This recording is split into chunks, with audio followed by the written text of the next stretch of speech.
بسم الله الرحمن الرحيم. السلام عليكم ورحمة الله وبركاته. أنا سليمان عبابلي من قناة Secure Your Facility. أصدقائي، اليوم إن شاء الله راح نستعرض إحنا وياكم دورة عن إدارة وتقييم المخاطر الأمنية، دورة متكاملة إن شاء الله. كل اللي بتمناه من الإخوان إنه متابعتنا واللايك للفيديو وتفعيل زر الجرس ليصلكم كل ما هو جديد فيما يخص الأمور الأمنية. ولكل المهتمين بالأمور الأمنية إن شاء الله راح نوفر لكم قدر كبير من المعلومات التي تحتاجونها في صناعة الأمن. الدورة يا أخوان، خلينا نحكي أو بداية عن أهداف الدورة. أهداف الدورة راح نحكي عن فهم عام لإدارة المخاطر الأمنية، الطرق العلمية في احتساب مستويات الخطر. راح نحكي عن فهم كيف نتعامل مع إدارة المخاطر الأمنية أو الطرق المثلى لإدارة المخاطر الأمنية، بالإضافة إلى الخطة الأمنية، الجسم الرئيسي للخطة والعناصر الواجب توفرها ضمن الخطة الأمنية، بالإضافة إلى بعض النماذج مثل سجل المخاطر، سجل لجنة المخاطر. إن شاء الله راح نعرض لكم إياها كاملة في هذه الدورة. إخواني، هي إدارة المخاطر الأمنية هي عملية نقوم برصد وتحديد أي مصدر للخطورة، سواء المصدر هو في جسم أو في كيان المنشأة، من مباني، من أسوار، من ساحات، أو مصدر يكون ضمن سير العمل وطريقة العمل الموجودة في المنشأة. طبعا طبيعة العمل في كل منشأة تختلف من منشأة إلى أخرى، وهي تأخذ دور أساسي في تحديد في الأسلوب الذي يتبع في تحديد المخاطر. إذن إحنا بنحدد مصدر الخطر، نحدد الطرق السليمة للسيطرة على الخطر من خلال الدراسة والتحليل والتحديد، بهدف إنه نخفف من حدة المخاطر أو منع وقوعها إذا تمكنا من ذلك. طبعا تعتمد إدارة المخاطر على المعرفة التامة بالأخطار المتوقعة أو المحتمل وقوعها بشكل دقيق. ومن أفضل المؤشرات لمعرفة هذه الحوادث اطلاعنا على سجل الحوادث السابقة. الاطلاع على سجل الحوادث السابقة بيعطينا مؤشر عن طبيعة عمل المنشأة، المشاكل السابقة اللي تعرضت لها، إيش الطرق اللي تمت للتعامل مع هذه المشكلة سابقا، هل هي كانت ناجحة أم كانت في هناك سلبيات منها، وبناء عليه نحدد الإجراءات الأمنية المناسبة. تقييم المخاطر هي التفصيل وفحص كافة الإجراءات وتحليلها وتقييمها، ونحدد الأحداث المستقبلية المحتملة إذا تمكنا من ذلك. طبعا أحداث ممكن تأخذ جانب سلبي وممكن تأخذ إيجابي. الإيجابي بنشتغل على تعزيز الأمور الإيجابية، والسلبية اللي نقوم بوضع الإجراءات الأمنية المضادة لها، مثل حالات الاعتداءات على الأشخاص أو الممتلكات أو البيئة أو حوادث التخريب وغيرها من الأمور الأمنية التي تحد من النظام والسيطرة داخل أي منشأة. طبعا تصنيف المخاطر نقوم بتصنيفها لدراستها وتحليلها. طبعا المخاطر الأمنية في العادة بتتبع 3 مصنفات: مخاطر مؤسسية، ومخاطر برامجية، ومخاطر عادية اللي هي تشمل الإرهاب والجريمة والاعتداءات التي تقع على المنشآت. طبعا من خلال التقييم دائما في عندنا نوعين من التقييم: عندنا تقييم نوعي وتقييم كمي. النوعي يلجأ إلى المحلل الأمني في كثير من الحالات عندما يتعرض إلى حادث طارئ ويحتاج إلى أن يرتجل ويتخذ قرار مباشر سريع ضد ظرف معين أو حادث معين. فالمحلل الأمني يجب أن يكون لديه القدرة، أو الدائرة الأمنية أو الأشخاص الأمنيين والمعنيين بالأمور الأمنية يجب أن تكون لديهم القدرة على اتخاذ قرارات ميدانية في مواجهة بعض الظروف الطارئة والتي لا تنتظر أن يتم دراستها وتحليلها وتقييمها واحتساب المستويات الاحتمالية ومدى التأثير لحتى يتم أنها تنزل على اتخاذ إجراءات أمنية ضمن الخطة الأمنية. فبالتالي كثير في بعض الظروف يتعرض لها الدوائر الأمنية أو الأشخاص الأمنيين أنه يتخذ إجراء ميداني، وهنا إحنا بنكون نعتمد على الخبرة في التحليل التقييم الكمي. أما عفوا التقييم النوعي. أما التقييم الكمي فهو بيعتمد على البيانات والإحصاءات والأرقام، ويعتمد اعتماد بشكل كبير على البيانات. لازم يكون عندي بيانات، مجموعة من البيانات. طبعا راح نستعرض احنا وياكم لاحقا في فيديو آخر إن شاء الله نماذج جمع البيانات الأمنية، وإيش هي البيانات التي يجب أن تكون متوفرة بين يدي المحلل المخاطر الأمنية لحتى يستطيع أن يضع خطته في إدارة المخاطر الأمنية. لأن دائما ما تترافق بعض المصطلحات مع مصطلح إدارة المخاطر الأمنية، مثل نستعرضهم بشكل سريع. الأزمة هي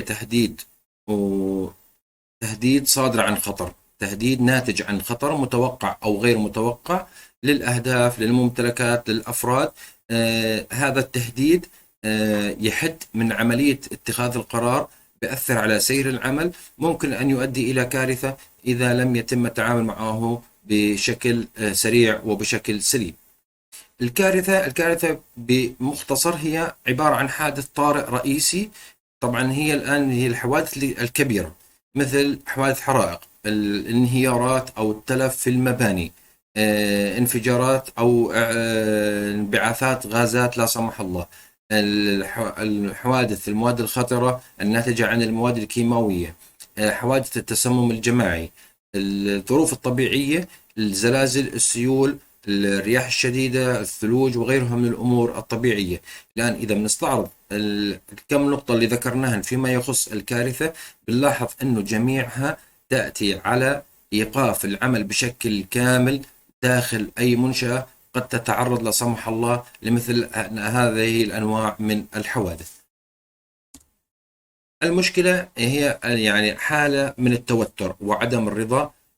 ممكن مثلا على سبيل المثال عدم رضا بعض العملاء تسبب لك مشكلة داخل المنشأة، فبالتالي هي حدتها أقل بكثير من الأزمة أو الكارثة.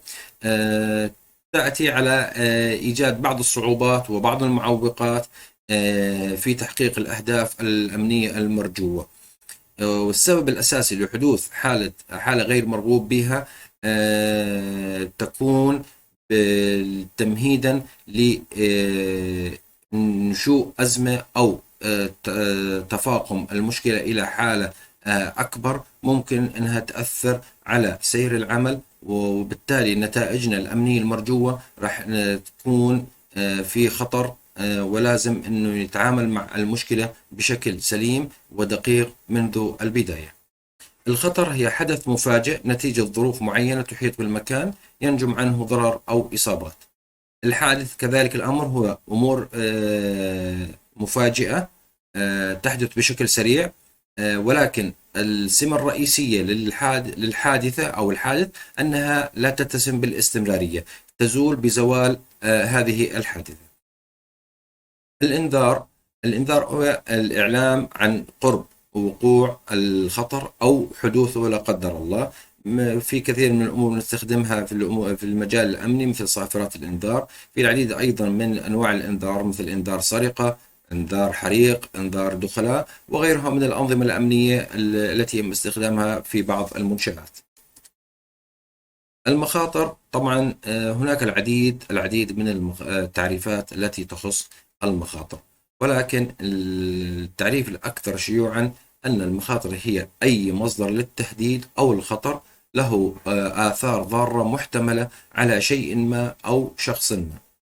طبعا المخاطر عندي احتمالية لحدوث المخاطر، وعندي مدى تأثير لهذه المخاطر. ممكن تكون آثار صحية، ممكن تكون خسائر، ممكن تكون حالات اعتداء، ممكن تكون ضرر بيئي. فدائما المخاطر الأمنية مرافقة لمختلف أنواع المخاطر.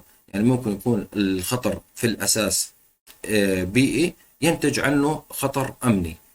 خطر اقتصادي ممكن ينتج عنه خطر أمني.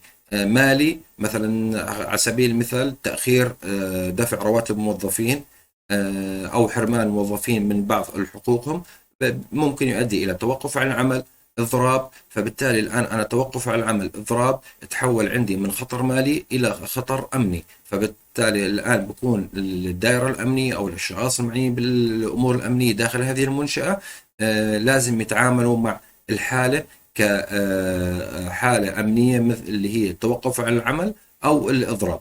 لأنه ممكن أيضا الإضراب وتوقف العمل يتحول إلى حالات اعتداء. التهديد هناك هو احتمال حول حدوث انتهاك للأمن، والذي يحدث عندما يكون هناك كيان أو ظرف أو قدرة أو إجراء أو حدث يمكن أن يسبب ضرر. لأن نحكي عن كيان خارجي أو ظرف أو قدرة خارجية، ممكن أنها تشكل إلي تهديد للمنشأة أو المنظمة اللي احنا بنقوم على حراستها وحمايتها. نقاط الضعف هي عدم القدرة لنظام أو مؤسسة أو منظمة على تحمل تأثيرات بيئة معادية، حيث تؤدي إلى تقليل الإجراءات الدفاعية واختراقها ونقص أو نقصها. وتشمل أنواع الضعف عندي: اجتماعي، معرفي، بيئي، أمني، تنظيمي، إداري. نقاط الضعف هي مش بالشيء فقط بالشيء الملموس، انه مثلا نحكي عن مخاطر امنيه، ممكن يكون مثلا فيش عندي اناره كافيه، فيش عندي كاميرات مراقبه كافيه، في عندك مثلا فتحات في الاسوار، في عندك مناطق غير خلينا نقول غير مستخدمه، مناطق مفتوحه باستمرار. هاي ممكن تعتبر نقاط ضعف. ولكن في ايضا اشياء فيما يخص اجراءات وتعيين الموظفين، في إجراءات رفض الموظفين أو فصلهم.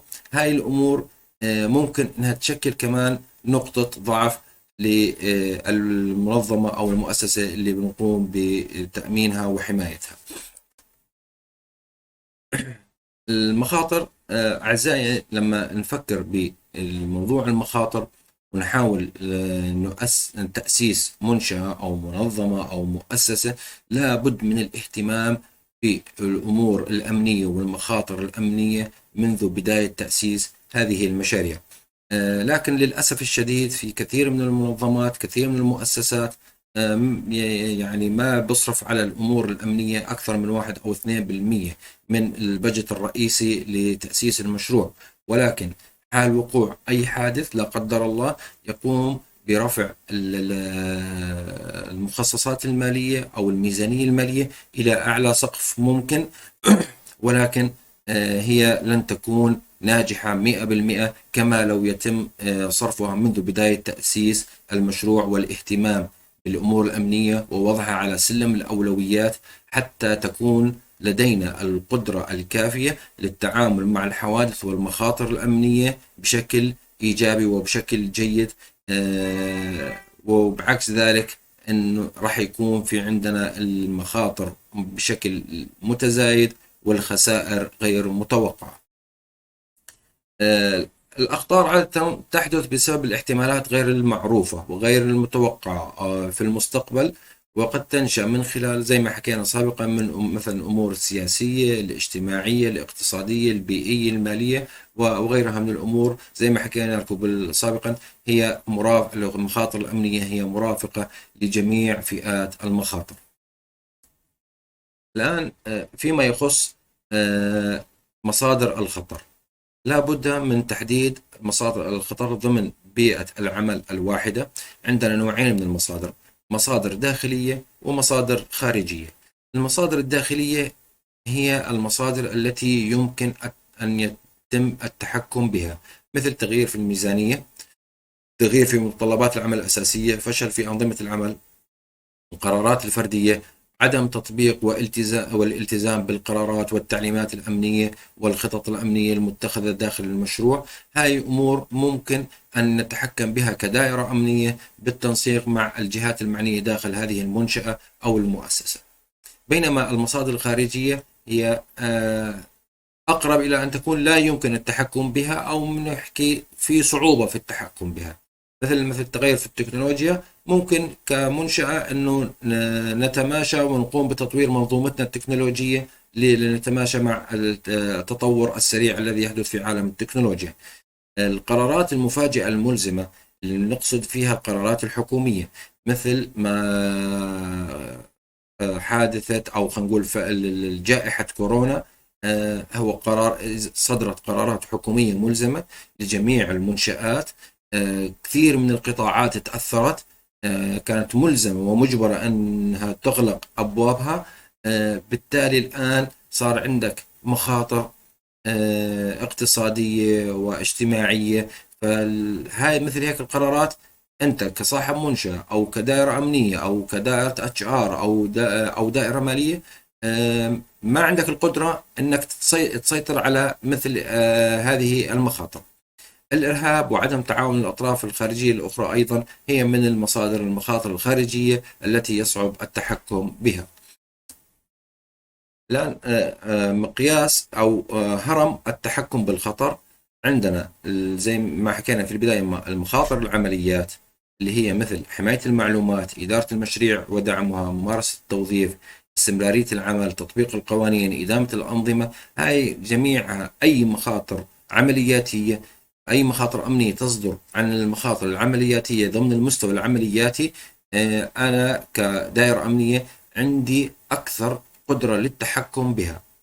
المخاطر الاستراتيجية بتأتي بالدرجة الثانية، اللي هي مثل تغيير في الإدارة أو النهج، مواجهة الإرهاب، دمج التطوير، الحاجة للتمويل، إدارة المعرفة. نسبة تحكمنا بالمخاطر الأمنية التي تصدر عن المخاطر الاستراتيجية تأتي أقل بدرجة من المخاطر العملياتية.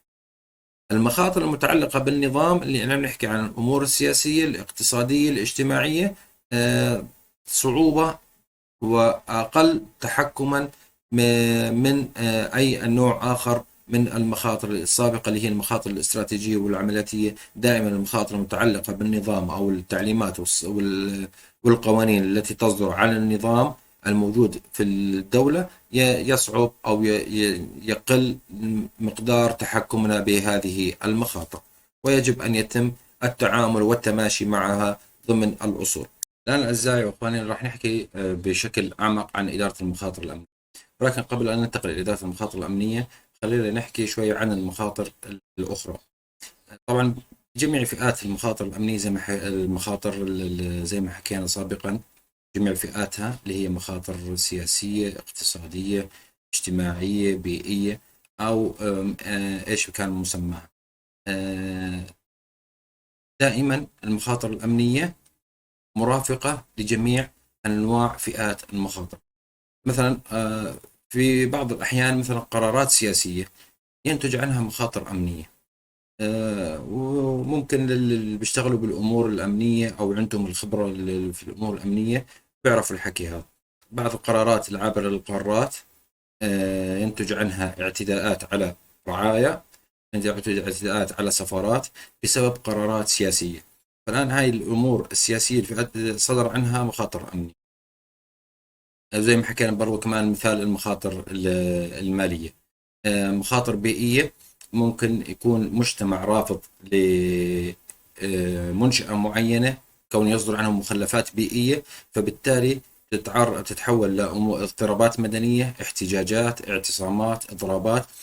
دائما المخاطر الأمنية موجودة في كافة فئات المخاطر.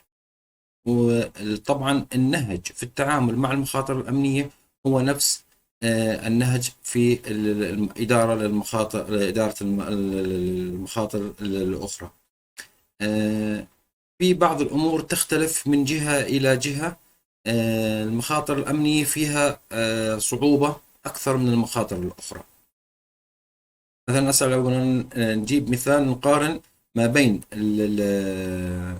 المنظمات الان جي اوز مثلا، او اي جهه امنيه مثل الدفاع المدني او الامن العام. نقارن بينهم كيف تعاملهم مع المخاطر.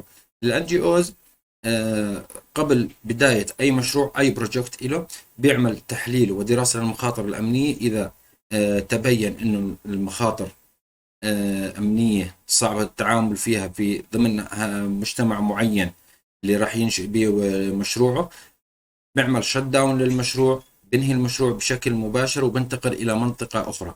ولكن لما نحكي على الأمن العام، الدفاع المدني، وجودهم قائم على التواجد ضمن مناطق خطرة. ما بيقدر ينسحب من منطقة بيحكي انه مثلا هاي منطقة خطرة فيها مثلا نسبة جريمة مرتفعة، نوع الحريق مثلا هذا خطر جدا، ما بدي اتواجد فيه ضمن هاي البيئة. لا، هو وجوده ومفهومه لإدارة المخاطر قائم انه يتواجد ضمن بيئة الخطر، ولكن بيعمل على اتخاذ التدابير الأمنية اللازمة والاحترازية حتى يخفف من المخاطر الأمنية. ما بدنا نحكي كثير عن إدارة المخاطر الأمنية بشكل قراءة للسلايدات. لا، احنا يعني تعاريف زي ما حكينا، تعاريف كثيرية فيها آراء واختلافات من شخص لآخر، ولكن الكونسبت والجوهر هو واحد في إدارة المخاطر. طبعا هي كخطة أو كإدارة هو نشاط إداري يهدف إلى التحكم بالمخاطر وتخفيضها أو تخفيفها إلى مستويات مقبولة من خلال القياس والسيطرة وتخفيف المخاطر التي تواجه أي منظمة أو أي شركة أو أي مؤسسة. طبعا في عندنا بداية تأسيس منطقي لنطاق وسياق العمل، من ثم ننتقل إلى تحديد المخاطر. بعد تحديد المخاطر وتعرفنا عليها بنعمل على تحليلها. بعد التحليل المخاطر بنقوم بعملية التقييم، من ثم ننتقل إلى المعالجة اللي هي وضع التدابير الأمنية المناسبة للمخاطر التي تم التعرف عليها، من ثم تأتي إلى مرحلة مراقبة المخاطر. مراقبة المخاطر هي منذ بداية اكتشاف المخاطر ولحتى يتم الوصول فيها إلى مستوى مقبول. يعني المراقبة موجودة باستمرار، لا تنتهي عملية المراقبة للمخاطر. أي إغفال للمخاطر أو عدم مراقبة ممكن هاي المخاطر تتفاقم وتزيد من حدة الاضطرابات أو حدة المخاطر الأمنية على المنشأة أو الأشخاص أو البيئة التي تتواجد فيها. طبعا من خلال التعريفات السابقة عندنا راح نختصر إدارة المخاطر على عدد من النقاط. إذا هي عملية ديناميكية ذات صلة وثيقة بعملنا اليومي، تعتمد بشكل أساسي على المعلومات والبيانات الموثوقة، تتعامل بمعلومات بشكل دقيق، تساعد هذه الإدارة على قياس ومراقبة ومتابعة أداء المشروع من الموظفين، الزوار، العملاء، والمالكين، والأشخاص المؤثرين في بيئة العمل، لأن تتيح لأصحاب القرار باختيار الاستراتيجيات المناسبة إلى تحقيق الأهداف الأمنية المرجوة. طبعا من خلال هذه الأداة احنا بنشتغل على توفير الجهد والوقت، وعندنا أيضا بتخلق مجتمع وثقافة أمنية، عمل جماعي ونقل للخبرات. لأن كيف بنقيس مدى نجاح إدارة المخاطر الأمنية؟ عندنا أول إشي اللي هي دائما بنقيسها بمستوى أو بمدى تحقيق الأهداف ضمن البرنامج زمني محدد. انخفاض الأمور التغييرية، المطالبات والتكاليف المالية، انخفاض تكلفة التدقيق الخارجي. لأن لما يكون في عندنا إدارة مخاطر ناجحة ضمن زي ما حكينا ضمن منشأة معينة، مؤسسة معينة، ما بلجأ إلى طلب جهة خارجية لعمل تدقيق أمني. لأن الجهة الخارجية هي كوست إضافي على المنشأة. فعالية العمل الجماعي، زيادة الكفاءة، الإنتاجية، هاي كلها مؤشرات بنقيس فيها نجاح إدارة المخاطر. انخفاض معدل الجرائم أو انخفاض معدل الاعتداءات أو الأخطاء أو المخاطر ضمن بيئة العمل، هاي بتكون أيضا من المؤشرات الجيدة لقياس نجاح إدارة المخاطر. الآن الفيدباك من العملاء، من الموظفين نفسهم، من أصحاب العلاقة، أيضا أحد المعايير الأساسية في قياس نجاح إدارة المخاطر. الخدمة ومستوى الخدمة التي تقديمها للجمهور أيضا بتعطينا مؤشر أنه إجراءاتنا الاحترازية أو التدابير الأمنية اللي تم اتخاذها ضمن الخطة الأمنية جيدة، وبتكون نجاح جيد لإدارة المخاطر الأمنية. الآن نأتي على دور المؤسسات الأمنية أو الأقسام الأمنية، سواء عندك أمن داخلي أو من خلال شركات مزودين للخدمات الأمنية. إيش دورهم؟ دورهم راح بالبداية هو إنشاء فريق عمل متجانس مدرب ذو كفاءة واقتدار على إدارة العملية الأمنية ضمن هذه المنشأة. هذا الفريق يقوم بعمل جدولين، واحد لتسجيل ومتابعة المخاطر الطبيعية، وسجل آخر للمخاطر ذات التأثير العالي. تقارير ومتابعة لكافة أنواع المخاطر ذات التأثير العالي. متابعة ومراقبة المستمرة لعمل الفريق وتصحيح الأخطاء. وضع خطة متكاملة معتمدة من قبل أعضاء الفريق لتأخذ طريقها للتطبيق والتنفيذ. التحسين المستمر، عندنا مراجعة دورية للخطة، عمل تقارير وتصحيح للأخطاء. الآن هذه الدور المؤسسة الأمنية اللي لازم يقوموا فيها، عندنا أدوار إدارية وأدوار عملياتية، يعني فيها مدراء العمليات، المشرفين، والموظفين الذين يقومون بتنفيذ الخطة الأمنية. التحسين المستمر، طبعا آلية التحسين المستمر هي موجودة ضمن سلاسل الإنتاج، وممكن إحنا نطبقها على إدارة المخاطر الأمنية. طبعا هي تتكون من 4 عمليات: بلان، دو، تشيك، أكت. الخطة إحنا بنقوم بوضع خطة، بنحدد من خلال الخطة الأهداف الأمنية التي نرجو تحقيقها، بنحدد الثغرات، بنحدد المخاطر وطرق مواجهتها. يعني بنقوم بتنفيذ الخطة إما على مستوى ضيق أو مستوى أو نطاق كبير، ما في أي مشكلة. من خلال التنفيذ بنقوم بجمع البيانات لتحليلها في الخطوة التي تليها، اللي هي خطوة التحقق. الآن من خلال جمع البيانات، من خلال تنفيذ الخطة، أي بيانات جديدة راح نقوم بدراستها وتحليلها، ونقوم بإجراء التعديلات والتحسينات المناسبة على الخطة الأمنية، ومن ثم نقوم بمتابعة الأعمال منذ البداية. نرجع بنضيف تعليمات وتحسينات وتطويرات على الخطة، وهي الآن هذا الآن ما يسمى التحسين المستمر، هي حلقة مستمرة، تطوير وتحسين مستمر على الخطة.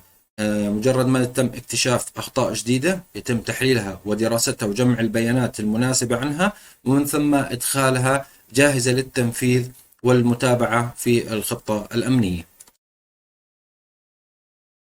الآن دورة التعامل مع المخاطر.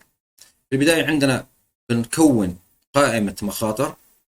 بعد ما كونا القائمة العامة للمخاطر يتم فرزها. من خلال فرز المخاطر بتبين عندنا المخاطر العالية أو أهم المخاطر. أهم المخاطر بنقوم بتسجيلها في ما يسمى سجل المخاطر أو سجل ملاحظات المخاطر.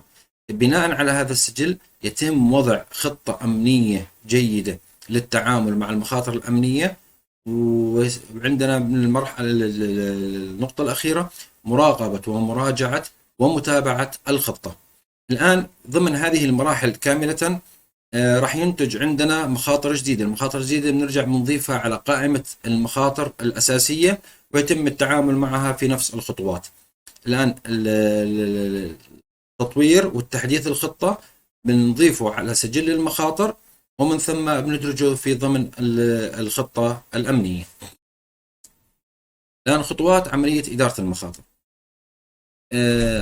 طبعا زي ما حكينا احنا تأسيس سياق المخاطر أو تأسيس سياق العمل في البداية.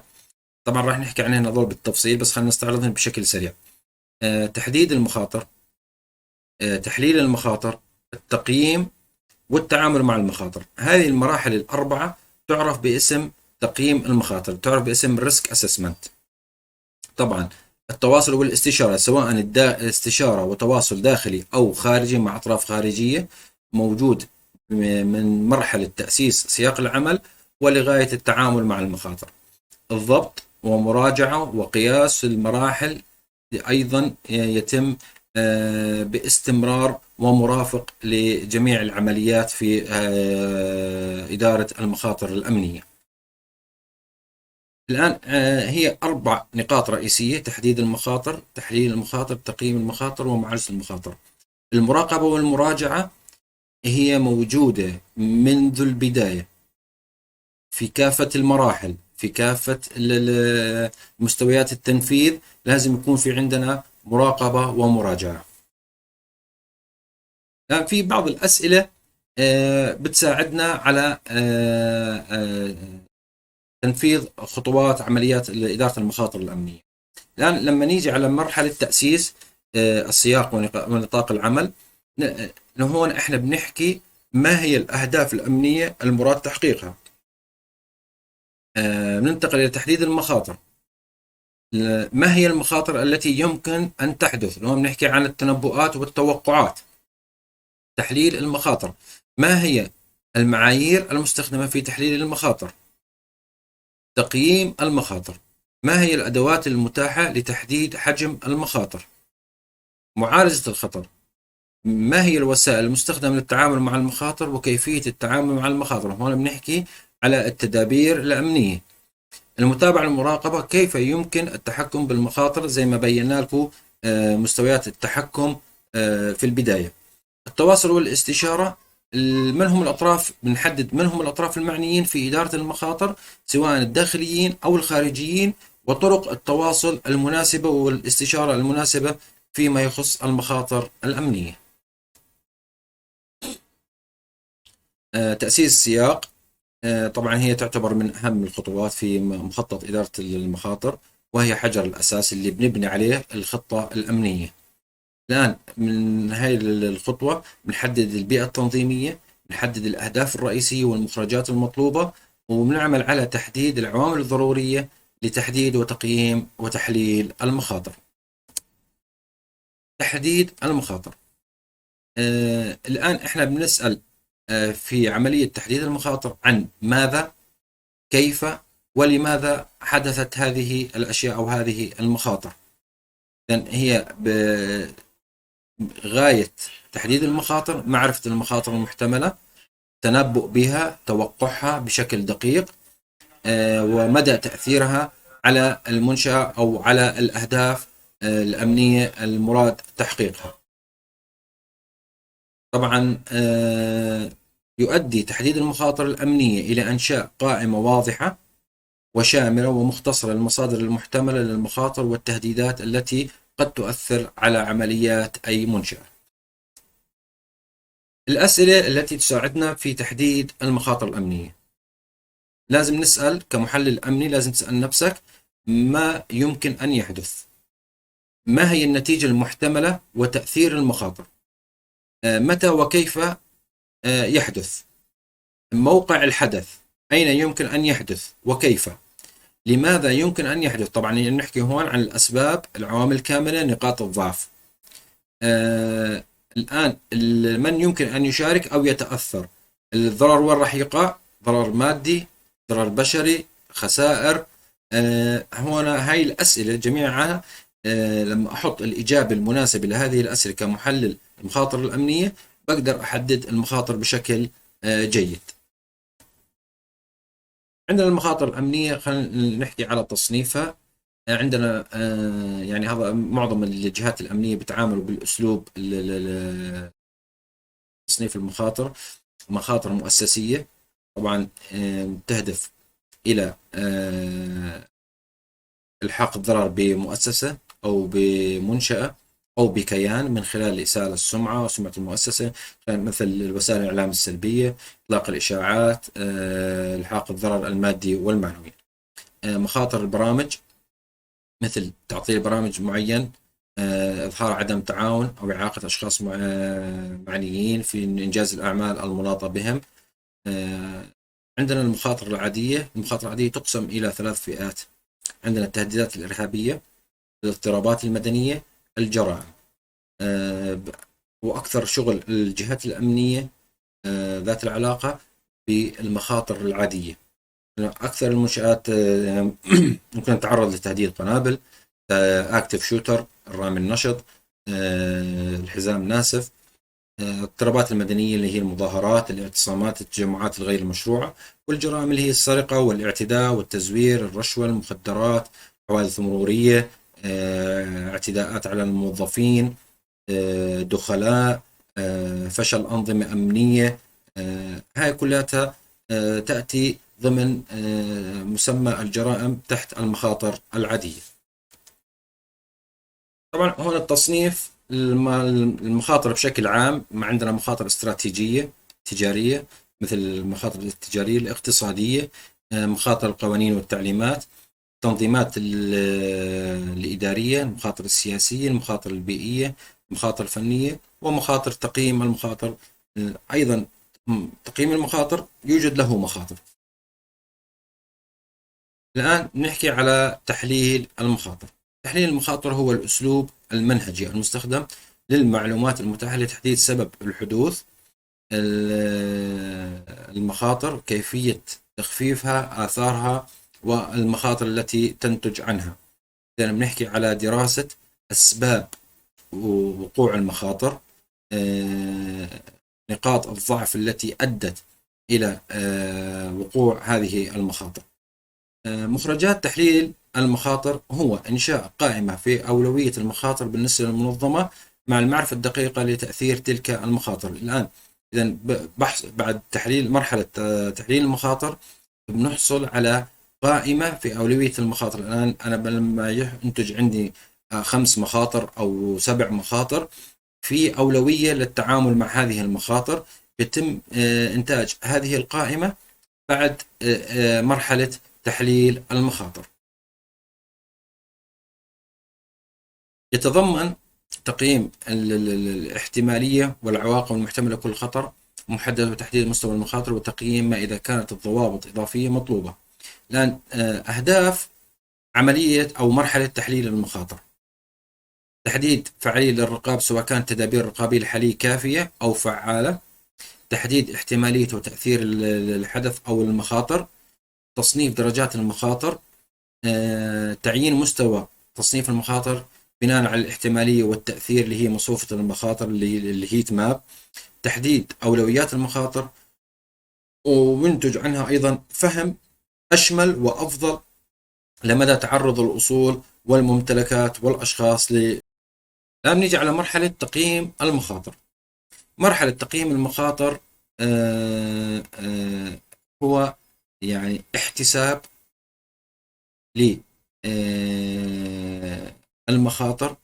وعندنا نوعين من تقييم المخاطر. عندنا المخاطر تقييم كمي وتقييم نوعي.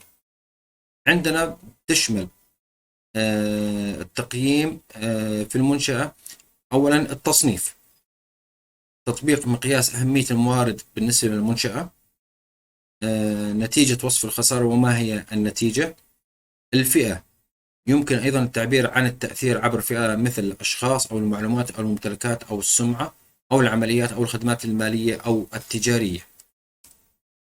الآن مبدأ القبول، مقبول مع التحكم الحالي. الآن هل الإجراءات الأمنية المتوفرة الحالية تعالج المخاطر، وهل هي ضمن مستوى مقبول، أم نحتاج إلى إجراءات أمنية أخرى.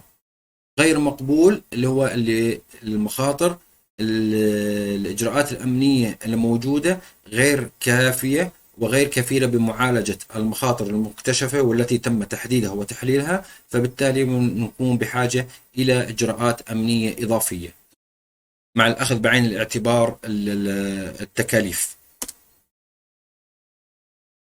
الآن عندنا زي ما حكينا التقييم الكمي والتقييم النوعي. هناخذ بس بعض النقاط الرئيسية من حيث التعريف والاستخدام والإيجابيات والسلبيات. عندنا التعريف. التحليل الكمي احنا الآن هون هي عملية تتعامل مع بيانات، أرقام، مع إحصائيات للوصول إلى تحليل ودراسة للمخاطر الأمنية.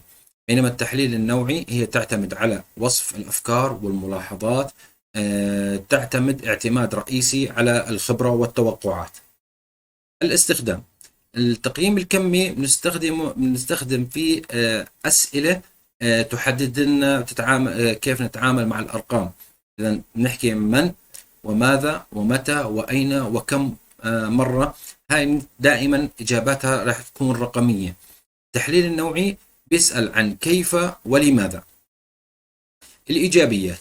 طبعا التحليل الكمي بيعطينا بيانات دقيقة لأنه بتعامل مع أرقام وإحصاءات، تساعد على اختبار العلاقة الإحصائية بين أي مشكلة وأسبابها البادئة، توفر رؤية واسعة وتتيح إجراءات مقارنة. بينما التحليل النوعي هي تعتمد على الفهم الشامل على المشروع، توفر أيضا فهما متعمقا لمواقف معينة، تحدد معلومات خط الأساس التي يمكن استخدامها لتقييم النواتج النوعية، مفيدة في حالة وجود معوقات مالية أو زمنية تساعد في اتخاذ القرار. الآن التكاليف المالية فيما يخص التحليل النوعي أقل كثير من التحليل الكمي، لأنه من خلال اجتماع أو جلسات للخبراء المعنيين بإدارة المخاطر الأمنية ممكن أنهم يحددوا المخاطر بناء على فهمهم وخبراتهم، زي ما حكينا هون بالبداية، بناء على خبراتهم وتوقعاتهم والحس الأمني يحددوا المخاطر. بينما التحليل الكمي يحتاج إلى زيارات ميدانية، يحتاج إلى جمع بيانات، وهذه كلها لها تكاليف مالية زيادة عن التحليل النوعي. السلبيات طبعا قد تكون دقيقة ولكنها لا تقيس المطلوب. لا يمكن تفسير الأسباب الكاملة للأوضاع، لأنه أنا بتعامل مع أرقام وإحصائيات، أما الأسباب هي يتم التعامل معها والتعرف عليها في التحليل النوعي.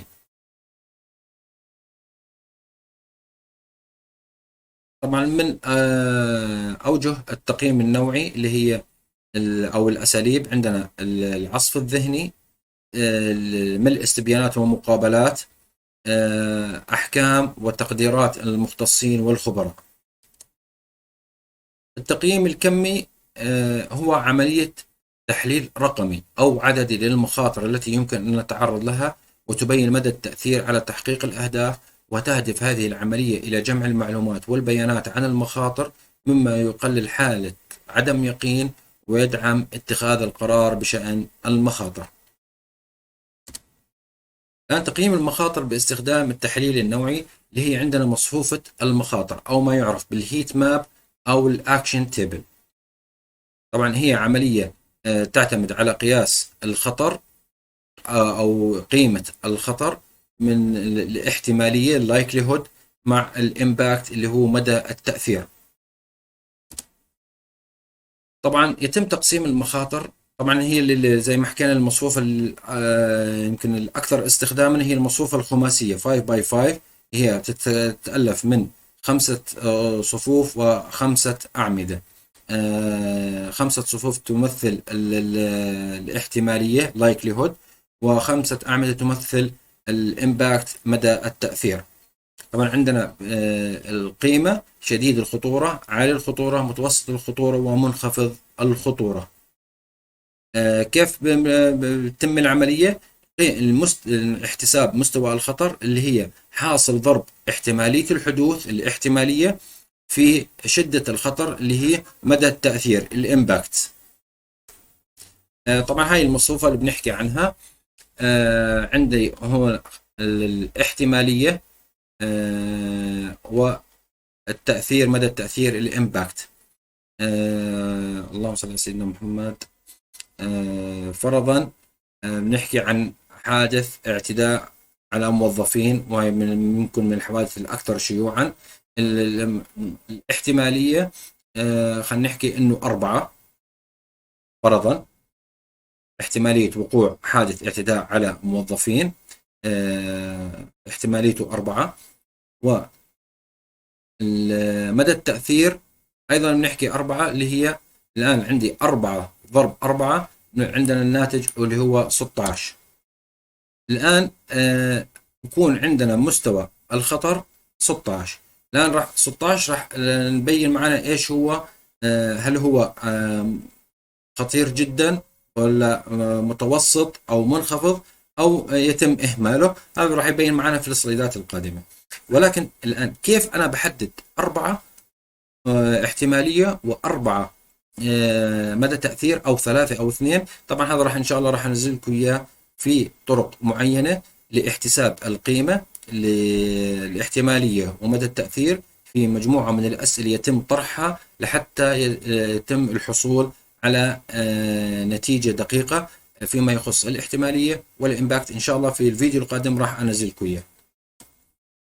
الآن عندي منخفض التصنيفات أو التقييم الوزني لمدى التأثير. عندي منخفض جدا اللي هي 1، يعني على سبيل المثال مثل خسائر مادية أقل من $100. منخفض أخطار روتينية عادية لا يلزم عمل أي شيء لها. المتوسط اللي هو رقم 3 يتم متابعتها من خلال الفريق الأمني لحتى نضمن أنها ضمن أدنى مستوى أو يعني ما تتجاوز إلى مستوى عالي من خلال المراقبة اليومية والإجراءات الأمنية الروتينية. عالي هي بحاجة إلى عناية ومتابعة وضبط وضع ضوابط وإجراءات مضادة إضافية. شديد الخطورة الآن بنحكي عن إشي عالي الخطورة غير مقبول، تأثيره سلبي على المؤسسة أو المنشأة، يتوجب إيقاف وإعادة النظر في الإجراءات الأمنية لمواجهة هذا الخطر. الآن التقييم الوزني لاحتمالية المخاطر اللايكليهود عندنا منخفض جدا. مثلا تحدث كل 10 مرات كل 10 سنوات مرة واحدة كظرف استثنائي. منخفض تحدث مرة ما بين 5 إلى 10 سنوات. المتوسط ربما تحدث مرة خلال السنة. العالي تحدث كل سنة. العالي جدا تحدث أكثر من مرة خلال السنة. الآن إذن هون بنحكي على مدى التكرار. طبعا هذا مدى التكرار بناخذه من الحوادث السابقة زي ما حكينا في البداية، اللي هي المؤشر أساسي لحسن التوقع ودقة التعرف على المخاطر المستقبلية. الآن يتم احتساب إجمالي المخاطر من خلال حاصل ضرب احتمالية حدوث المخاطر مع مستوى التأثير. عندنا من 1 إلى 5، من 6 إلى 9، من 10 إلى 15. هذه مخاطر ضمن التصنيف الطبيعي. مخاطر 16 إلى 20، 21 إلى 25 هي المخاطر لها أولوية في التعامل. فأنا ما باجي بتعامل مع مخاطر ضمن مستوى متوسط وعندي مخاطر ضمن مستوى عالي. أنا بعالج المستوى العالي في البداية ومن ثم أرجع إلى المخاطر متوسط. ولكن في بعض حالات استثنائية يتم التعامل مع المتوسط قبل العالي بناء على بعض الظروف اللي راح نستعرضها مع حضراتكم، اللي هي الآن بنحكي على تقدير أولويات المخاطر. في بعض الأمور تدخل في ترتيب سلم أولويات التعامل مع المخاطر. أولا تحديد قبول أو عدم قبول كل احتمال لوقوع الخطر، وترتيب الأولويات المخاطر غير المقبولة. المعايير عندنا الوقت، هل الوقت يساعد على تنفيذ الإجراءات الأمنية؟ التكاليف أيضا تدخل في سلم تحديد سلم الأولويات. أمن الأشخاص شكاوي المستفيدين داخل المنشأة، احنا بنحكي هون على العملاء وأصحاب القرار مثلا، عوامل أخرى ذات قيمة. فبالتالي هذه المعايير أيضا تلعب دور أساسي في تحديد أولويات التعامل مع المخاطر. الآن نجي على نموذج لسجل المخاطر أو سجل ملاحظات المخاطر. طبعا أنت بتتحكم بالشكل كمحلل أمني مثل ما بتشوف. طبعا هذا أنا عملته، ما بعرف ممكن يكون مناسب، وأتمنى أنه يكون مناسب للجميع. أولا، كل خطر لازم يتعامل معه برقم، لازم نحدد رقم لكل خطر. الآن بنأتي على وصف لهذا الخطر، وصف دقيق لهذا الخطر. متى تم اكتشافه ندرجه في السجل. الآن ضمن أي نوع من أنواع المخاطر الأمنية. الآن بنأتي أيضا على تصنيف هذا الخطر، بنحدد الشخص المسؤول ضمن الفريق الأمني لمتابعة هذا الخطر، وكل ما يتعلق بهذا الخطر راح يكون عند هذا الشخص لتحديد المسؤوليات. الآن الخطر هل هو الأمني، هل هو خطر أساسي أم هناك خطر سابق نتج عنه هذا، مثل مخاطر سياسية، خطر سياسي أو خطر اقتصادي حدث عنه هذا الخطر الأمني. وزن الاحتمالية، وزن التأثير بناء على ما تم اكتشافه في مصفوفة المخاطر. الآن نحصل على حاصل ضرب الاحتمالية في التأثير، بنتج عندنا الوزن الخطر، وبنحدد ضمن أي كاتيجوري هذا الخطر. الآن الإجراء الأمني المتخذ هو نقاط المتابعة والمراقبة. الآن المعلومات الأساسية لإنشاء سجل المخاطر. أولا، عدد المخاطر المحددة، وضع رقم نهائي لعدد المخاطر المحتملة في أي مشروع. تبويب، هل هي مخاطر أمنية، مخاطر بيئية، مخاطر اقتصادية، اجتماعية، صحية.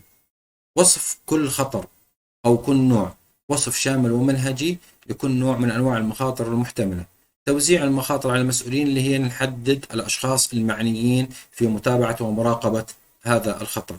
الآن تكاليف تقديرية، اللي هي الميزانية في المناسبة للتعامل مع هذه المخاطر. الاحتمالية ودرجة التأثير زي ما حكينا في مصفوفة المخاطر. التحضير والاستجابة، اللي هو عندي الإجراءات الأمنية المضادة للتعامل مع الخطر. الجدول الزمني، التعامل مع المخاطر مجرد اكتشافها وإدراجها في سجل المخاطر لازم يتحدد فترة زمنية للتعامل مع هذا الخطر وإرجاعه إلى مستوى مقبول حتى يستمر العمل بشكل سليم. إدارة المخاطر، وضع استراتيجية محددة تبين كيفية إدارة العمل بشكل صحيح لتحقيق الأهداف المرجوة. التعامل مع المخاطر. الآن التعامل مع المخاطر يقصد به إنشاء خطة لمواجهة المخاطر وتنفيذها لاحتواء أو تقليل مستويات المخاطر. التعامل مع المخاطر هي ترجمة واقعية لحاصل أو لنتائج عمليات الخطوات السابقة، اللي هي التحديد، التحليل، التقييم للمخاطر، يتم إدراجها في خطة أمنية مناسبة للتعامل مع المخاطر. هاي طبعا هي المرحلة اللي تسمى مرحلة التعامل مع المخاطر. تعتمد هذه المرحلة على توفر عدد من المعلومات، زي ما حكينا: قائمة المخاطر وأولوياتها، الخطط الحالية، والميزانية، الميزانيات أو الميزانية المالية المحددة أو المتاحة أو المتوفرة للتعامل مع المخاطر. يعني مثلا ما باجي بطلب إجراءات أمنية تكنولوجية باهظة الثمن، وأنا بعرف أنه المنشأة ليس لديها القدرة لوضع أو استحداث مثل هذا النوع المكلف من التكنولوجيا الأمنية. الآن خطوات التعامل مع المخاطر. عندي تحديد الاختيارات. تحديد الاختيارات تقليل المخاطر من خلال التصنيف عالي متوسط منخفض، طبعا هذا تعرفنا عليه في مصفوفة المخاطر. التكلفة والمزايا، ربط المزايا المرجوة من الاختيار مع التكلفة، لأن الأهداف المرجوة لتحقيقها دائما الأمور الأمنية والخطط الأمنية مرتبطة بالتكاليف، هل التكاليف متوفرة أو غير متوفرة. الاختيار، اختيار أفضل الإجراءات الأمنية المناسبة للتعامل مع هذا الخطر. التنفيذ، الآن هو تنفيذ وتطبيق الخطة بشكل دقيق وبشكل جيد.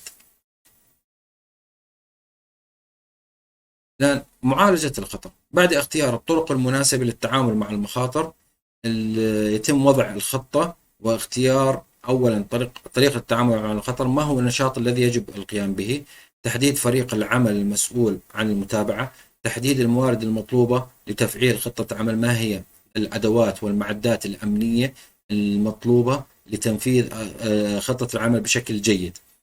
هل أنا بحاجة مثلا على المداخل الرئيسية لأجهزة إكس راي، جهاز تفتيش يدوي، هل هي أساسية؟ تفتيش العملاء والزوار والموظفين، هل هو ضمن السياسات المقبولة للمنشأة؟ هاي طبعا الأمور يتم تحديدها. الميزانية، تحديد الميزانية التي تغطي نفقات التعامل مع المخاطر، وهل المنشأة لديها القدرة على دفع هذه النفقات أم لا. جدول زمني زي ما حكينا، تنفيذ الأنشطة الأمنية لازم يكون مرتبط بجدول زمني محدد. تم اكتشاف خطر، تم وضعه في سجل المخاطر، إجراءات أمنية. الآن الخطر هذا لازم أكون في عندي جدول زمني محدد حتى أقلل من حدة هذا الخطر ونرجع في الخطر إلى مستوى مقبول، اللي هو الإجراءات الروتينية الأمنية الروتينية تكون كفيلة للتعامل مع هذا الخطر.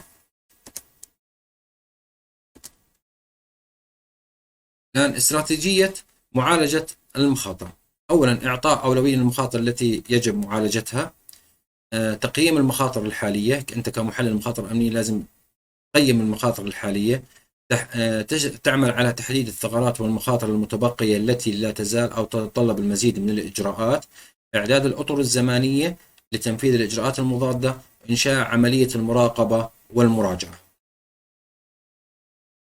يعني مراقبة الخطر ضرورية جدا لضمان قدرة أي منشأة على التكيف أو الاستجابة للتهديد وبيئة المخاطر، أو أن تكون عرضة للمزيد من المخاطر. تسمح مراجعة البيئتين الخارجية والداخلية وإعادة النظر في السياق وتحديد مدى فعالية أداء الضوابط والتدابير الأمنية الوقائية وكيفية تحقيق الأهداف. هل الافتراضات الموضوعة حول السياق البيئة لا تزال صالحة؟ لأن من خلال هاي الأمور أنا بنتج عندي مراقبة فاعلة للخطر. الآن منهجية التعامل مع المخاطر اللي هي الريسك مانجمنت ابروتش. عندنا 5 ابروتش اللي هي ريسك افويدنس، ريسك سيبريتنج، ريسك ترانسفير، ريسك ريدكشن اند اكسبتابل ريسك. طبعا هذا السلايد بوضح لنا المنهجية بشكل سريع. في حال تحقيق الريسك افويدنس اللي هو تجنب الخطر، مباشرة بيكون عندي نو ريسك، وهي من الحالات النادرة. في حال عدم القدرة على تجنب الخطر، نأتي إلى ريسك سبريدنج، ريسك ترانسفير، ريسك ريدكشن. هاي المراحل يتم تنفيذها مع بعضها البعض. طبعا راح نأتي عليها في السلايدات القادمة. ما يتبقى من المخاطر بعد تنفيذ هذه الثلاث منهجيات بنتج عندنا اللي هو قبول المخاطر. طبعا زي ما بنلاحظ المراقبة أساسي ولازم يكون مستمر منذ البداية، من بداية المنهجية الأولى اللي هي الريسك افويدنس لغاية وصول إلى مستوى المقبول. تجنب الخطر، الآن راح نفصلهن واحدا. تجنب الخطر، لأن حرية الاختيار بين قبول النشاط المحمل بالمخاطر أو رفضه واستبداله باختيار آخر. ومن أن تضع في ذهنك أن تجنب الخطر بطريقة غير مناسبة قد يسبب مضاعفة للخطر مما قد يسبب بالتالي: أولا اتخاذ قرار تجنب الخطر بغض النظر عن الظروف، الفشل الكامل في علاج الخطر، ترك اتخاذ القرارات الحاسمة للآخرين، اختيار حلول المخاطر قليلة بغض النظر عن فوائدها. تخفيف أو فصل الخطر، لأن يعني هذا النوع من التخفيف احتمال حدوث الخطر أو تخفيف النتائج. الآن نحكي على تخفيف، نشتغل على تخفيف الاحتمالات، تقليل الاحتمالات، وبالتالي راح يقل عندنا النتائج. نشتغل على اللي هي لما يكون عندي اللايكليهود أو الاحتمالية منخفض، راح يكون عندي الإمباكت أيضا منخفض. يمكن تخفيض الاحتمالية لحدوث المخاطر من خلال برامج رقابية وتدقيق، إجراءات وقائية، مراقبة وضبط والضوابط بشكل مستمر، برامج ذات كفاءة عالية في مجال التوظيف والتدريب وبناء القدرات الأمنية لدى الموظفين، برامج ضبط الجودة، إنتاج ما يسمى أو ما يعرف بالثقافة الأمنية داخل المنشأة. هاي كل هالأمور بتساعد على التخفيف من الاحتمالية والتخفيف من مدى تأثير المخاطر. نقل الخطر، طبعا أشهر مثال على نقل الخطر هو الاستعانة بشركات تأمين أو التعامل مع شركات تأمين حتى يخفف من التكاليف أو الكوست المترتب على المخاطر الأمنية، أو نقل المسؤولية الأمنية إلى شركة مزودين خدمات أمنية، لأن أنا الريسك المخاطر الأمنية كاملا بشيله من مسؤوليتي كمنشأة إلى شركة مزودة للخدمات الأمنية. الحد من الخطر اللي احنا بنحكي هون على الإجراءات والتدابير الأمنية المناسبة للتقليل من المخاطر، برامج توعية، تدابير أمنية، تنفيذ السياسات والتعليمات، وتقليل الاحتمال وشدة الخسارة ضمن أنظمة الأمان وأنظمة الإنذار المتوفرة في هذه المنشأة. قبول الخطر اللي هو الاحتفاظ، لأن بعد تنفيذ جميع المناهج الخطر ستبقى بعض المخاطر، وهذا يعني قبولها ضمن الإجراءات الروتينية، تأثيرها واحتمالية حدوثها يكون مبدأ مقبول لدى هذه المنشأة. المخاطر التي يمكن عمل الكثير بشأنها أو التي احتمال حدوثها منخفض جدا فهي مرشح جيدا عادة يتم تقبلها. الآن زي ما حكينا بالبداية يتم تنفيذ 4 منهجيات: ريسك افويدنس اللي هي تجنب، تخفيف، نقل، والحد اللي هي التدابير الأمنية. لأن ما يتبقى من مخاطر بعد تنفيذ هذه ال4 منهجيات بكون عندي الخطر المقبول، ويجب الاعتراف بأي مخاطر متبقية وقبولها. أسباب القبول، ليش بنقبلها أو بنتعامل معها في المنظومة الأمنية؟ أي إجراءات أمنية إضافية لا تحدث أي تغيير جوهري على المخاطر. تكاليف الإجراءات الإضافية أعلى بكثير من نتائج السيطرة على هذه المخاطر، فبالتالي أنا كجهة أمنية وكصاحب قرار في المنشأة بعترف في هاي المخاطر وبتعامل معها على هذا الأساس. المتابعة والمراقبة، طبعا زي ما حكينا المتابعة والمراقبة من أهم الأدوار الأساسية في إدارة المخاطر الأمنية. مجرد حدوث غفلة أو عدم انتباه أو عدم يقظة في الخطة الأمنية أو المراحل الأمنية، الآن إحنا بنكون تشكل عندنا نقطة ضعف وثغرة أمنية ممكن يكون تأثيرها عالي جدا على المنشأة. طبعا في عندنا متابعة وفي عندنا مراقبة. المتابعة هي عملية زمنية، جزء من الاجتماعات الدورية، تهدف إلى مراجعة القرارات والأفعال للاستفادة من المخاطر، بينما المراقبة هي عملية متطورة ومستمرة تهدف إلى وضع الخطة في مسارها. المراقبة بتأتي على أمور تصحيحية للخطة وضمان أن الخطة الأمنية ضمن مسارها الصحيح والمرسوم له منذ تأسيس الخطة الأمنية. تتم مراجعة جميع الخطوات وتخضع كل الفرضيات والقرارات للمراجعة من خلال أسئلة معينة. سؤال أول: إلى أي مدى حققنا أهدافنا بكفاءة وفعالية؟ هل كانت الاستراتيجيات الأمنية المتبعة فعالة؟ وهل فعلا تم تخفيف الخطر؟ هل حصلنا على النتيجة المرجوة في معالجة المخاطر؟ إلى أي مدى كانت فرضياتنا فعالة؟ مدى كفاءة ومناسبة مؤشرات الأداء ودقة تقدير النفقات؟ كيف كان رد الفعل على النشاط داخليا وخارجيا؟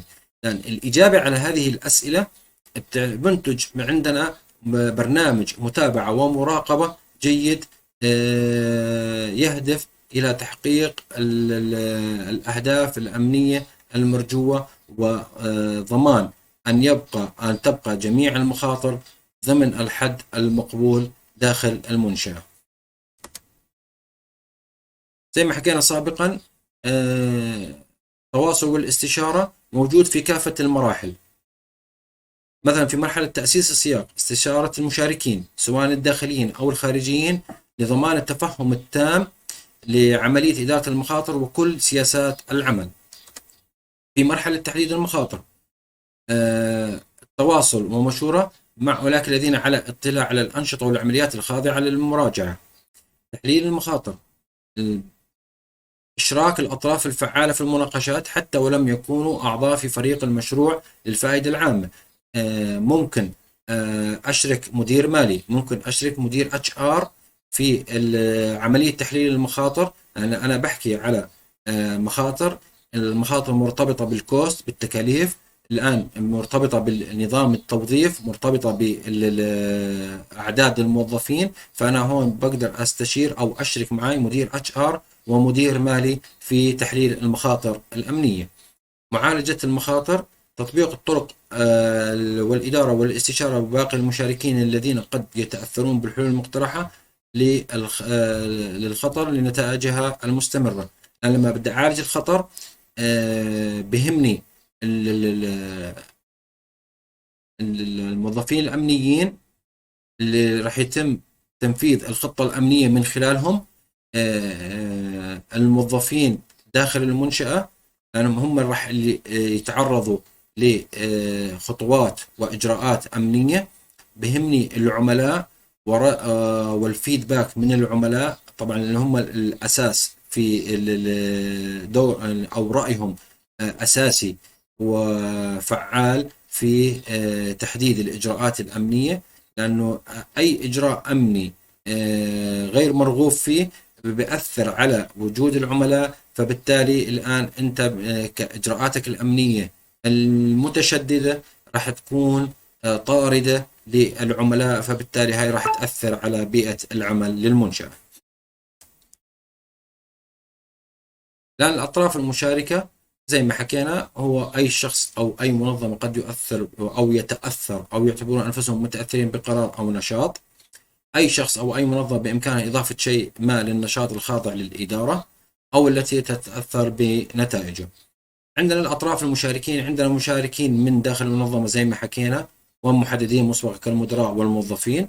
المشاركين من خارج المنظمة وتشمل الإدارات الحكومية المتنوعة، المجتمع، الجهات المانحة، العملاء.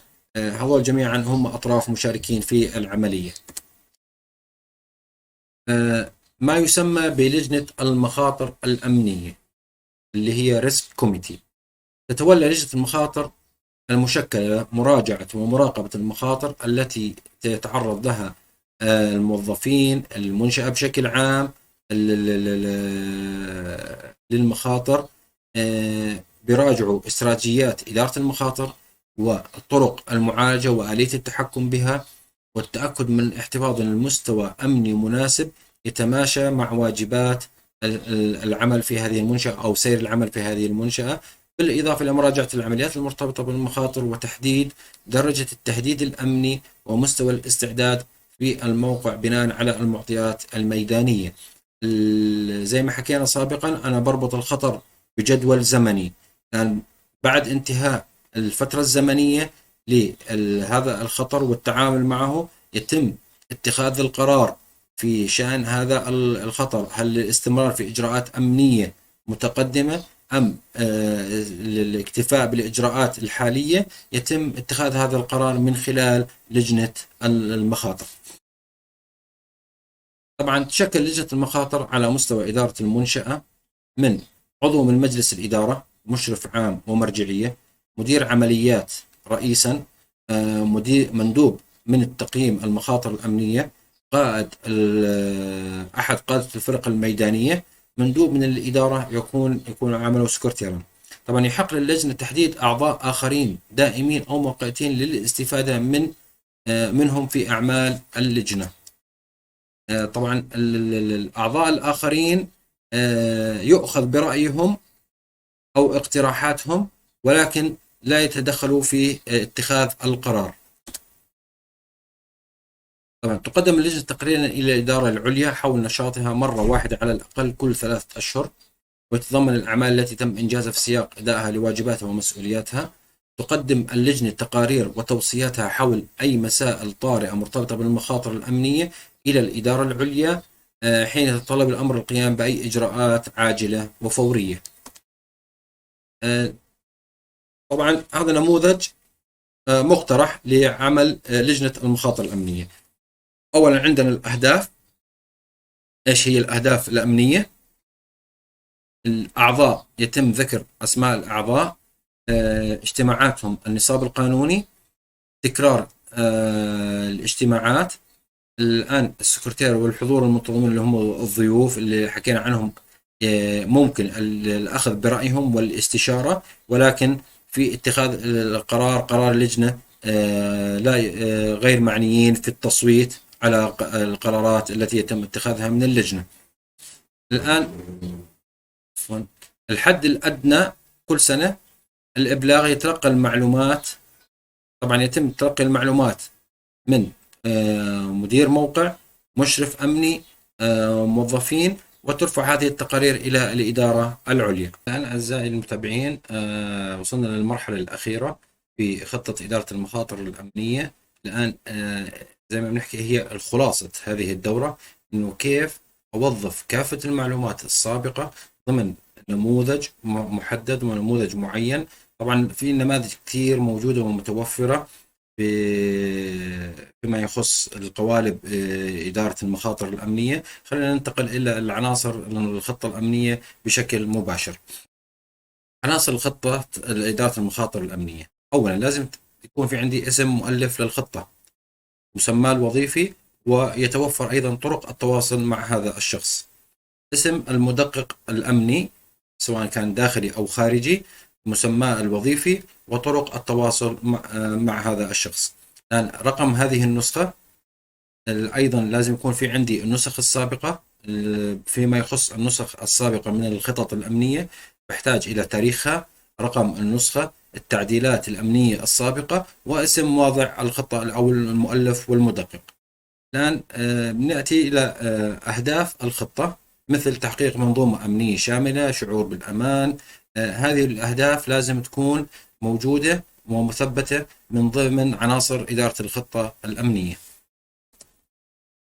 أيضا سياسة إدارة المخاطر المتبعة في هذه المنشأة لازم تكون واضحة ومذكورة ضمن الخطة الأمنية. أهداف الخطة زي ما حكينا سابقا. الآن مراحل إدارة المخاطر الأمنية اللي هي تحديد المخاطر، تحليل المخاطر، تقييم المخاطر، وترتيب الأولويات. لازم تكون كلها موجودة أيضا من ضمن العناصر الأساسية لإدارة المخاطر الأمنية. الإطار الزمني زي ما حكينا في عندنا 3 أزمنة: الأجل القريب، الأجل المتوسط، والأجل البعيد. الاستجابة للمخاطر اللي هي الإجراءات الأمنية المضادة، تحديد المسؤوليات الأشخاص المعنيين بتنفيذ الخطة، وتتبع المخاطر ورفع التقارير.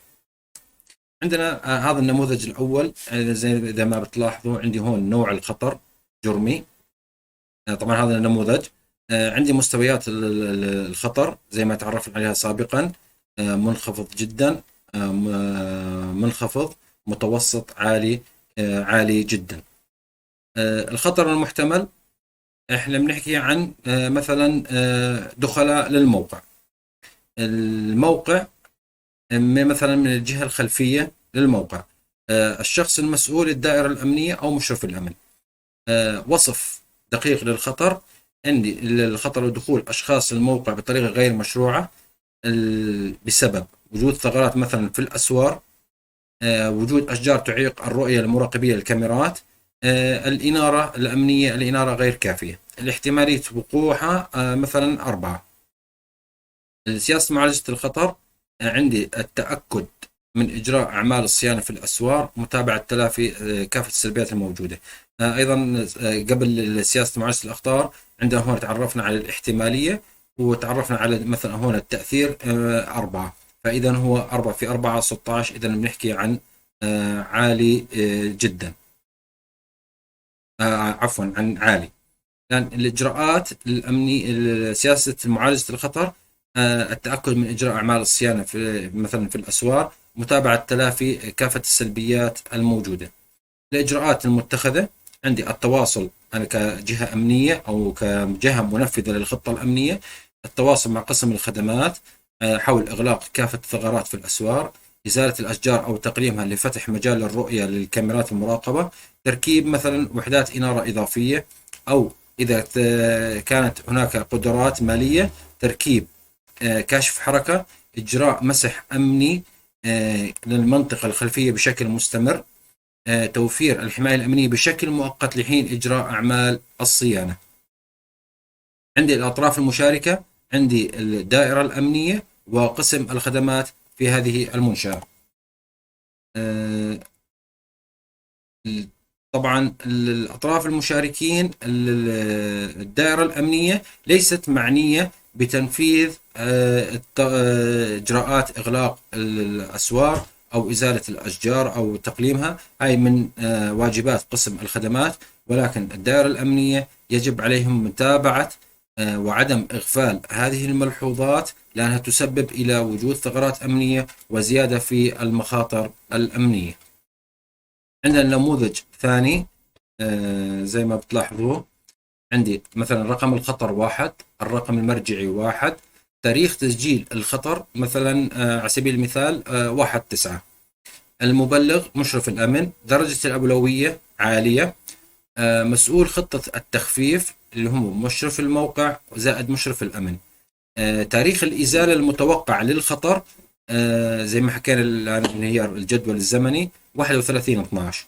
المراجعة اللي يتم المراجعة من قبل لجنة المخاطر، تاريخ المراجعة ب 28 مثلا 9 أو 28 2023، عفوا هون في خطأ عندي بالتواريخ. وصف الخطر: وقوع أضرار وتخريب في معدات التفتيش الأمني بسبب نقص في التدريب على استخدامها. طرق المعالجة: عقد دورات تدريبية لموظفي الأمن على استخدام معدات التفتيش الأمني بالتنسيق مع الشركات المزودة. أهداف خطة التخفيف: لإيش إحنا أهدافنا الأمنية؟ تخفيف احتمالية وقوع تخريب في معدات التفتيش والتأكد من سلامة إجراءات التفتيش المتبعة. الإجراء المقترح: تطوير برامج التدريب الأمني، التدريب المسبق قبل التوظيف لموظفين الأمن. المصادر المطلوبة: عندي مصادر مطلوبة، عندي الوقت تقريبا شهر، أحتاج إلى وقت، أحتاج إلى غرفة تدريب، أحتاج إلى معدات تدريبية ومادة تدريبية. المسؤول مثلا مشرف الأمن، ويقوم برفع التقارير إلى رئيس وحدة الأمن، أو ممكن يكون عندي طرف خارجي اللي هي الشركة المزودة بالأجهزة الأمنية، ممكن نعقد دورة بالتنسيق مع هذه الشركات. المدة المتوقعة لزوال الخطر 3 أشهر. المراقبة والمتابعة: مراقبة تطوير في تدريب موظفي الأمن، وخطة المعالجة ومراجعة هذه الخطة مرة كل شهر. بهيك أخواني بنكون غطينا دورة إدارة وتقييم المخاطر الأمنية. أرجو أن تعم الفائدة على الجميع. زي ما حكيت لكم في البداية راح يكون رابط هذه المادة متوفر في المدونة، راح أترك لكم الرابط في صندوق الوصف. لا تنسونا باللايك والاشتراك وتفعيل زر الجرس. وشكرا لكم، وأتمنى أن تعم الفائدة على الجميع، والسلام عليكم ورحمة الله وبركاته.